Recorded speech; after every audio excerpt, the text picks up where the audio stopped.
மாமா தயிர் சாப்பாடு நல்லா இருக்கா? நல்லா இருக்கு. எவ்வளோ தங்கம்? இதான் மாமா, இது வீட்ல இருந்து சமைச்சு கொண்டு வந்தேன் மாமா. வீட்ல இருந்து சமைச்சியா? ஆமா. இங்க பாருங்க, பீச்சுக்கு ஒரு ஷூட் எடுக்கிறதுக்காக போயிருந்தாங்க.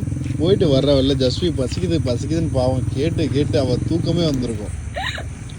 வர்ற வழியில ஒரு கோயிலில் பெல்லு தாங்க அடிச்சாங்க. ஒரு நிமிஷம் நிப்பாட்டு உள்ள போட்டு அவ்வளோ பிரசாதம் வாங்கிட்டு வந்துட்டாங்க. நீ பாருங்க, 100 பிளேட் வாங்கிட்டு வந்தேன். எல்லாத்துக்கும் கூட்டிட்டு இப்போ நான் சாப்பிட்றேன்.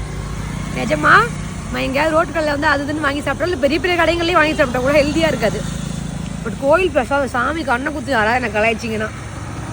அண்ட் எத்தனை பேர் என்ன மாதிரி வந்து வெக்கப்படாமல் பிரசாதம் கொடுத்தா ஓடி போய் வாங்குவேன்னு மறக்காமல் கமெண்ட் பாக்ஸில் கமெண்ட் பண்ணுங்கள். சைடிஷ் வந்து மாமா வந்து பேர் என்ன உருளைக்கிழங்கு சிப்ஸும் பக்கோடா வாங்கிட்டு இருந்தாரு. செம்மையாக இருக்கு. சொன்ன மாதிரி தான் மனசு இருக்கணும். என்னம்மா ஒன்ன மாதிரி தான் இருக்கணும். கள்ளங்கப்படம் இல்லாம வெகுலியா இருக்கணும். சாப்பாடு எங்க கொடுத்தாங்கம்மா? அம்மா அது கரெக்டா தான் மனசு. கோயில் பிரசாதம் வரல மனசு. சாமி யாராவது தப்பா கமெண்ட் பண்ணீங்க, சாமி கண்ணை குத்தும்.